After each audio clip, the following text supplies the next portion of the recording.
Hi friends, சிம்பிளான முறையில் ஒரு முட்டை குழம்பு ரெசிபிங்க. எப்படி செய்கிறதுன்னு பார்க்கலாங்க.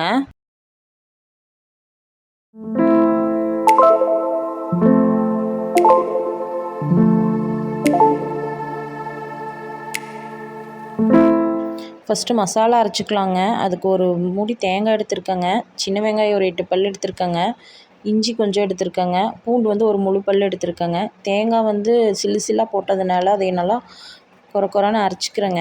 அரைச்சி எடுத்ததுக்கப்புறம் சின்ன வெங்காயம் போட்டுக்கிறேங்க.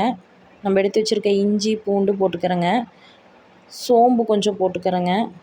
அதுக்கப்புறம் கசகசா கொஞ்சம் போடுறேங்க. அதுக்கப்புறம்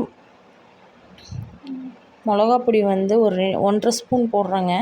1.5 ஸ்பூன் மிளகாப்பொடிக்கு வந்து மல்லிப்பொடி வந்து 3 ஸ்பூன் போடுறேங்க. எந்த ஸ்பூனில் எடுத்தனோ அதே ஸ்பூனில் 3 ஸ்பூன் போடுறேங்க. கொஞ்சம் மஞ்சப்பொடி எடுத்துக்கிறேங்க. இதெல்லாம் போட்டு நல்லா நைஸாக அரைச்சி எடுத்துக்கிறேங்க. அதுக்கப்புறம் குழம்பு தாளிக்கிறதுக்கு என்னென்ன வேணும்னு பார்க்கலாங்க. 2 தக்காளி எடுத்துருக்கேங்க, சின்ன வெங்காயம் ஒரு கையளவு எடுத்துருக்கேங்க, ரெண்டாக அறுத்து வச்சுருக்கேங்க, கருவேப்பிலை எடுத்துருக்கேங்க. அதுக்கப்புறம் சட்டி அடுப்பில் வச்சு ஆயில் விட்டுக்கிறேங்க. தேங்காய் எண்ணெய் இருந்தால் தேங்காய் எண்ணெய் விட்டுக்கோங்க. பட்டை கிராம்புங்க போட்டாச்சுங்க. பட்டை கிராம்பு நல்லா பொரிஞ்சதுக்கப்புறங்க கருவேப்பிலை போடுறேங்க. கருவேப்பிலை நல்லா வெடித்து வந்ததுக்கப்புறங்க சின்ன வெங்காயம் போடுறேங்க. சின்ன வெங்காயம் வணக்குறேங்க. வணக்கும்போது ஒரு கண்ணாடி பதத்துக்கு வருங்க. அந்த ஸ்டேஜில் வந்து எடுத்து வச்சுருக்க 2 தக்காளியை பொடியாக நறுக்கி அதை போட்டுடுறேங்க.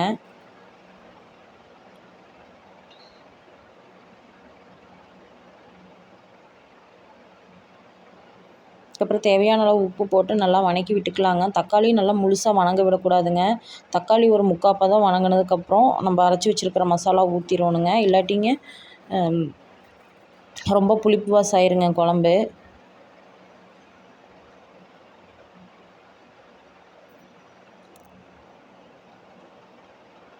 தக்காளி ஓரளவுக்கு வணங்கிருச்சுங்க. இப்போ அரைச்சி வச்சுருக்க மசாலா ஊற்றிக்கிறேங்க.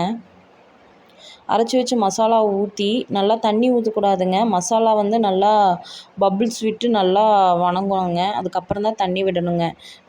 மசாலா போட்ட உடனே தண்ணி ஊற்றிட்டோம் அப்படின்னா நம்மளுக்கு ரொம்ப நேரம் குழம்பு வைக்கிற மாதிரி இருக்குங்க. இதுனா டக்குன்னு குழம்பாயிருங்க. பச்சை வாசம் டக்குன்னு போயிருங்க.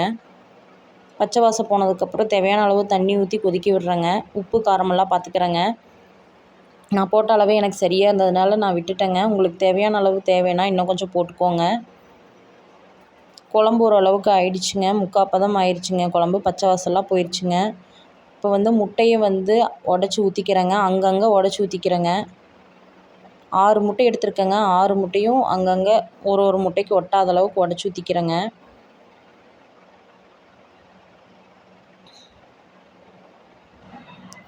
முட்டையை உடச்சி ஊற்றும் போதே அடுப்பில் வந்து சிம்மில் வச்சுக்கோங்க.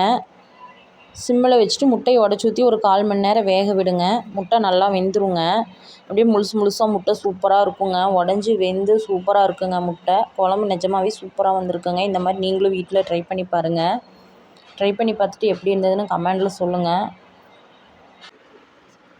நம்மளுக்கு சப்ஸ்கிரைப் பண்ணி சப்போர்ட் பண்ண எல்லாத்துக்கும் ரொம்ப நன்றிங்க. நீங்களும் நம்ம சேனலை சப்ஸ்கிரைப் பண்ணாமல் இருந்தீங்கன்னா மறக்காமல் சப்ஸ்கிரைப் பண்ணிக்கோங்க.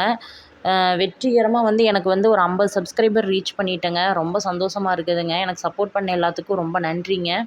இந்த குழம்பு ரெசிபி நீங்கள் ட்ரை பண்ணி பார்த்துட்டு எப்படி இருந்ததுன்னு மறக்காமல் கமெண்ட் பண்ணுங்கள். பாய்ங்க.